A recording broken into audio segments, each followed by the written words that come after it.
తమ మొదటి మ్యాచ్లో సిఎస్కే మీద ఓడిపోయిన ఆర్సీబీ టీం ఇప్పుడు రెండో మ్యాచ్కి సిద్ధమైంది. మార్చి 25వ తేదీన బెంగళూరులోని చిన్నస్వామి వేదికగా పీబీకేఎస్తో ఒక ఇంట్రెస్టింగ్ మ్యాచ్ ఆడబోతున్నారు. సో ఈ మ్యాచ్లో ఎలాగైనా సరే ఆర్సీబీ టీం గెలిచి బోని కొట్టాలని చూస్తారు. మిగిలిన సీజన్లో చూసుకుంటే ఇప్పటికే ఒక ట్రెండ్ సెట్ అయిపోయింది. అదేంటంటే గత 3 రోజుల్లో జరిగిన 5 మ్యాచ్ల్లో కూడా హోమ్ టీమ్సే గెలిచాయి. సో ఈ లెక్క ప్రకారం చూసుకుంటే ఈరోజు ఆర్సీబీ టీం తమ హోమ్ గ్రౌండ్లో మ్యాచ్ ఆడబోతున్నారు. సో ట్రెండ్ ఫాలో అయితే ఖచ్చితంగా ఆర్సీబీ టీం ఈరోజు మ్యాచ్లో గెలవాలి. అయితే పీబీకేఎస్ టీం మాత్రం ఆ ట్రెండ్ను బ్రేక్ చేసి ఈరోజు ఆర్సీబీ టీం ఓడించాలని ఖచ్చితంగా చూస్తారు. మెయిన్లీ పంజాబ్ టీం దగ్గర చాలా మంచి మొమెంటం ఉంది. ఫస్ట్ మ్యాచ్లో వాళ్ళు డీసీ టీం ఓడించారు. అలాగే ఓవరాల్గా 2 జట్ల మధ్య హెడ్ స్టాట్స్ చూసుకున్న పీబీకేఎస్ టీంకు స్లైట్గా ఎడ్జ్ ఉంది.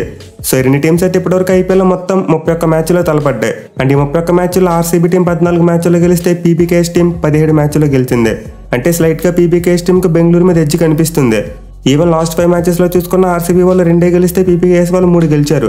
ఇన్ఫాక్ట్ గత 4 ఏళ్లలో 2 జట్ల మధ్య 7 మ్యాచ్లు జరిగితే 5 మ్యాచ్లో పీబీకేఎస్ గెలిచింది, 2 మాత్రమే ఆర్సీబీ గెలిచింది. సో హెడ్ స్టాట్స్ అయితే కొంతవరకు పీబీకేఎస్ టీంకి సపోర్ట్గా ఉన్నాయి. అయితే మ్యాచ్ జరగబోయే చిన్నస్వామి స్టేడియంలో చూసుకుంటే మాత్రం ఆర్సీబీ టీంకి కొంచెం బెటర్ రికార్డు ఉంది. ఈ 2 జట్లు ఇప్పటివరకు ఈ గ్రౌండ్లో 11 మ్యాచ్లో తలపడితే 6 మ్యాచ్లు ఆర్సీబీ గెలిచింది, 5 మ్యాచ్లోనే పంజాబ్ గెలిచింది. మోస్ట్ ఇంపార్టెంట్లీ 2 జట్లు లాస్ట్ ఇయర్ ఆడిన ఒకే ఒక్క మ్యాచ్లో ఆర్సీబీ వాళ్ళే గెలిచారు. సో ఈ స్టాట్స్ అన్నింటినీ బేస్ చేసుకుని చూసుకుంటే మనమైతే ఈ రోజు మ్యాచ్లో ఒక మంచి నెక్ టు నెక్ మ్యాచ్ చూసే ఛాన్స్ ఉంది. ఇక బెంగళూరు చిన్నస్వామి స్టేడియం యొక్క పిచ్ రిపోర్ట్ చూసుకుంటే చాలా వరకు బ్యాటింగ్ ఫ్రెండ్లీ వికెట్. ఇన్ఫాక్ట్ ఈ గ్రౌండ్లో బ్యాట్స్మెన్కు బిగ్గెస్ట్ అడ్వాంటేజ్ ఏంటంటే బౌండరీ సైజెస్ చాలా చిన్నవే. సో ఈ గ్రౌండ్లో అయితే డెఫినెట్లీ బ్యాట్స్మెన్ బ్యాటింగ్ ఎంజాయ్ చేస్తారు. అయితే గత ఫ్యూ సీజన్స్లో చూసుకుంటే మాత్రం బెంగళూరు పిచ్ కాస్త 2 పేస్డ్గా మారింది. అంటే కొన్ని మ్యాచెస్లో పేస్ వేరియేషన్ బాగా చేయగలిగే బౌలర్స్ ప్లేలోకి వస్తున్నారు. బట్ ఎనిమిది గ్రౌండ్లో ఈ సీజన్లో ఇది ఫస్ట్ మ్యాచ్. దీంతో మనమైతే ఒక మంచి ఫ్రెష్ బ్యాటింగ్ వికెట్ని ఎక్స్పెక్ట్ చేయవచ్చు. ఇక గ్రౌండ్ యొక్క స్టాట్స్ విషయానికి వస్తే ఇప్పటివరకు మొత్తం 88 ఐపీఎల్ మ్యాచెస్ జరిగాయి. అండ్ 88 మ్యాచ్ల్లో ఫస్ట్ బ్యాటింగ్ చేసిన టీం 37 మ్యాచ్లో గెలిస్తే చేస్ చేసిన టీం 47 మ్యాచ్లో గెలిచింది. మిగిలిన 4 మ్యాచ్ల్లో ఫలితం రాలేదు. అలాగే గ్రౌండ్లో ఫస్ట్ ఇన్నింగ్స్ యావరేజ్ స్కోర్ చూసుకుంటే 166 రన్స్గా ఉంది. సో స్టాట్స్ బట్టి అయితే క్లియర్గా చేస్ చేసిన టీంకు కొంతవరకు అడ్వాంటేజ్ కనిపిస్తుంది. మెయిన్లీ డ్యూ ఫ్యాక్టర్ ప్లేలోకి వస్తే గ్రౌండ్లో టోటల్ డిపెండ్ చేసుకోవడం చాలా కష్టం. సో మోస్ట్ లైక్లీ మ్యాచ్లో టాస్ గెలిచిన కెప్టెన్ ముందుగా ఫీల్డింగ్ తీసుకునే అవకాశాలు ఎక్కువగా ఉన్నాయి. మెయిన్లీ ఆర్సీబీ టీంకి గ్రౌండ్లో టాస్ అనేది చాలా కీలకం. ఎందుకంటే ఈ గ్రౌండ్లో వాళ్ళు తమ దగ్గర ఉన్న బౌలింగ్ అటాక్తో టార్గెట్ని డిపెండ్ చేసుకోవడం అంటే మామూలు విషయం కాదు. పైగా వాళ్ళ స్పిన్ బౌలింగ్ అంత స్ట్రాంగ్గా లేదు కాబట్టి ఖచ్చితంగా ఆర్సీబీ టీంకి టాస్ అనేది చాలా కీలకంగా మారొచ్చు. ఈవెన్ ఈ గ్రౌండ్లో చూసుకున్న బెంగళూరు టీంకి 50-50 రికార్డు ఉంది. 83 మ్యాచ్ల్లో 39 గెలిస్తే 40 ఓడిపోయారు. సో నార్మల్గా హోమ్ టీంకి తమ హోమ్ గ్రౌండ్లో చాలా మంచి అడ్వాంటేజ్ ఉంటుంది. కానీ ఆర్సీబీ టీంకి మాత్రం తమ హోమ్ గ్రౌండ్లో క్రౌడ్ అడ్వాంటేజ్ తప్పితే పిచ్ అడ్వాంటేజ్ అంత ఎక్కువగా దొరకదు. ఇక మ్యాచ్ యొక్క వెదర్ రిపోర్ట్ చూసుకుంటే ఆల్ క్లియర్. మనమైతే ఫుల్ మ్యాచ్ను ఎలాంటి బ్రేక్స్ లేకుండా చూడొచ్చు. ఇక టీం విషయానికి వస్తే ఆర్సీబీ టీం తమ ఫస్ట్ మ్యాచ్లో సిఎస్కే మీద ఓడిపోయారు. అండ్ వాళ్ళ ఓటమికి మెయిన్ రీజన్ బౌలింగ్ అని చెప్పుకోవచ్చు. సో ప్రజెంట్ ఆర్సీబీ టీం దగ్గర అంత మంచి బౌలింగ్ అటాక్ కనిపించట్లేదు. మెయిన్లీ వాళ్ళ పేస్ బౌలర్స్ కూడా చాలా ఎక్కువగా రన్స్ ఇస్తున్నారు. సో డెఫినెట్లీ పిచ్ మీద ఆర్సీబీ బౌలర్స్ చాలా జాగ్రత్తగా ఉండాలి. ఏ మాత్రం లైన్ అండ్ లెంత్ మిస్ అయిన పీబీకేఎస్ బ్యాట్స్మెన్ ఈజీగా 6 కొడతారు. పైగా వాళ్ళ టీంలో చూసుకుంటే చాలా మంది పవర్ హిట్టర్స్ కూడా ఉన్నారు.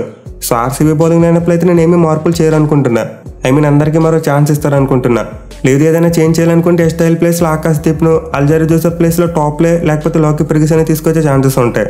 ఇక వాళ్ళ బ్యాటింగ్ విషయానికి వస్తే లాస్ట్ మ్యాచ్లో biggest positive lower order batsmen చాలా మంచిగా బ్యాటింగ్ చేశారు. అసలు అనుజ్ రావత్ మరియు దినేష్ కార్తిక్ మీద ఎలాంటి ఎక్స్పెక్టేషన్స్ లేవు. బట్ వాళ్ళిద్దరు అవుట్ ఆఫ్ ది బాక్స్ వచ్చి బాగా పెర్ఫామ్ చేశారు. దీంతో ఇప్పుడు ఆర్సీబీ బ్యాటింగ్ యూనిట్లో ఇంకా కాన్ఫిడెన్స్ పెరుగుద్ది.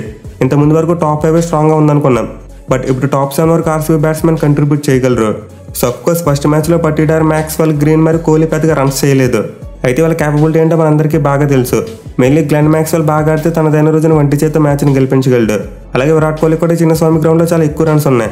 ఇక కెప్టెన్ ప్యాప్ విషయానికి వస్తే అతనైతే చాలా మంచి ఫామ్లో ఉన్నాడు. సో ఇటు తిరిగి రజత్ పటిడార్ కొంతవరకు స్ట్రగుల్ అవుతున్నాడు. మెయిన్లీ అతని టెక్నిక్ అంటే మైండ్ సెట్ ప్రాపర్గా లేదు. సో పటిడార్ కనుక కాన్ఫిడెన్స్ని పెంచుకుని తన మునిపెట్టి ఫామ్ని అందుకుంటే ఆర్సీబీ టీంకి అది చాలా ప్లస్ అవుతుంది. ఇక క్యామరన్ గ్రీన్ కూడా బ్యాట్తో వెళ్ళినప్పటికీ బాల్తో చాలా బాగా కంట్రిబ్యూట్ చేశాడు. And also maybe RCB team మ్యాచ్లో కావాలనుకుంటే గ్రీన్ నెంబర్ 3లో ట్రై చేయవచ్చు. ఎందుకంటే ఇప్పుడు అనుజ్ రావత్ మరియు దినేష్ కార్తిక్ కొంతవరకు ప్రామిసింగ్గా కనిపిస్తున్నారు. సో మేబీ పట్టిడార్ను డౌన్ ది ఆర్డర్ పంపడమో లేకపోతే శ్రేయస్ ప్రభుదేశాయ్ చేత రీప్లేస్ చేయడమో చేయొచ్చు. బట్ నేను ఓవరాల్గా చూసుకుంటే నేనైతే ఆర్సీబీ ప్లేయింగ్ లెవెల్ అలాంటి మార్పులు ఉండవనుకుంటున్నా. లాస్ట్ మ్యాచ్లో వాళ్ళు ఏదైతే ప్లేయింగ్ లెవెన్తో వచ్చారో ఈ మ్యాచ్లో కూడా అదే ప్లేయింగ్ లెవెన్తో కంటిన్యూ కావచ్చు. ఇక పంజాబ్ టీం విషయానికి వస్తే వాళ్ళు తమ ఫస్ట్ మ్యాచ్లో ఆల్రౌండ్స్ అయితే అదరగొట్టారు. బోత్ బ్యాట్స్మెన్ అండ్ బౌలర్స్ అందరూ కూడా మంచి కలెక్టివ్ పెర్ఫార్మెన్స్ ఇచ్చారు. మెయిన్లీ మ్యాచ్లో చూసుకుంటే పీబీకేఎస్ ఫాస్ట్ బౌలర్ కగ్గు సరాబడేకి ఆర్సీబీ కేజీఎఫ్ మీద చాలా మంచి రికార్డు ఉంది. అలాగే వాళ్ళు లెఫ్ట్ ఆర్మ్ స్పిన్నర్ హర్ప్రీత్ బార్కు చూసుకున్న కోహ్లీ మరియు మ్యాక్స్వెల్ మీద చాలా మంచి రికార్డు ఉంది. సో పీబీకేఎస్ బౌలింగ్ లైనప్లో ఈ రోజైతే వీళ్ళిద్దరు చాలా కీలకం కాబోతున్నారు. అండ్ వీళ్ళతో పాటు హర్షల్ పటేల్ కూడా కీ రోల్ ప్లే చేయవచ్చు. మెయిన్లీ అతనికి ప్రీవియస్గా చిన్నస్వామి గ్రౌండ్ ఆడిన ఎక్స్పీరియన్స్ ఉంది. ఇక హర్షదీప్ సింగ్ చూసుకున్న ఫస్ట్ మ్యాచ్లో వికెట్లు తీసుకున్నాడు కాబట్టి అతని దగ్గర కూడా కాన్ఫిడెన్స్ ఉంటుంది. సో ఇటు తిరిగి PBK spin bowler Rahul Chahar కొంతవరకు స్ట్రగుల్ అవుతున్నాడు. బట్ ఓవరాల్గా చూసుకుంటే మాత్రం పీబీకే టీం దగ్గర చాలా మంచి బౌలింగ్ అటాక్ ఉంది. ఇక వాళ్ళ బ్యాటింగ్ విషయానికి వస్తే వాళ్ళ బ్యాట్స్మెన్ కూడా మంచి కలెక్టివ్ పెర్ఫార్మెన్స్ ఇచ్చారు. మెయిన్లీ వాళ్ళు Sam Curran up the order పంపడం లాస్ట్ మ్యాచ్లో బాగా వర్కౌట్ అయింది. సో ఈసారి కూడా డెఫినెట్లీ శామ్ కరణ్ నెంబర్ 4లోనే బ్యాటింగ్ చేయవచ్చు. అండ్ ఇదే కనుక జరిగితే మరోసారి వాళ్ళకి Liam Livingstone finisher role play చేస్తాడు. ఇక టీంలో చేంజెస్ విషయానికి వస్తే పీబీకే టీం కూడా తమ ప్లేయింగ్ లెవెల్ అలాంటి మార్పులు చేయకపోవచ్చు. అన్లెస్ ఏదైనా ఇంజరీ ఉంటే తప్ప వాళ్ళు మార్పు చేయరు. ఎందుకంటే లాస్ట్ మ్యాచ్లో ఈ ప్లేయింగ్ కాంబినేషన్ వాళ్ళకి బాగా వర్కౌట్ అయింది. సో ఈ మ్యాచ్లో అయితే ఆబ్వియస్లీ పీబీకే టీంకి తమ బౌలింగ్ అటాక్ అడ్వాంటేజ్ ఉండబోతుంది. ఆర్సీబీ బౌలింగ్ అటాక్తో కంపేర్ చేసుకుంటే పీబీకేస్ అటాక్ కొంతవరకు స్ట్రాంగ్గా ఉంది. అయితే ఆర్సీబీ కెప్టెన్ ఫ్యాఫ్ డు ప్లెసిస్కు పీబీకే టీం మీద అద్భుతమైన రికార్డు ఉంది. అతను పీబీకేస్ మీద చివరిగాడిన 9 ఇన్నింగ్స్లో ఏకంగా 6 హాఫ్ సెంచరీలు కొట్టాడు. ఈవెన్ లాస్ట్ ఇయర్ మ్యాచ్లో చూసుకున్న ఆర్సీబీ గెలిచిందంటే అది ఫ్యాఫ్ బ్యాటింగ్ వల్లే. సో ఈ మ్యాచ్ రిజల్ట్ మీద అయితే ఖచ్చితంగా ఫ్యాఫ్ డు ప్లెసిస్ ఎఫెక్ట్ చాలా గట్టిగా ఉండబోతుంది. చూడాలి మరి ఈ మ్యాచ్లో ఆర్సీబీ టీం గెలిచి బోని కొడతారా లేకపోతే పీబీకే టీం తమ మొమెంటంను కొనసాగిస్తారా అనేది.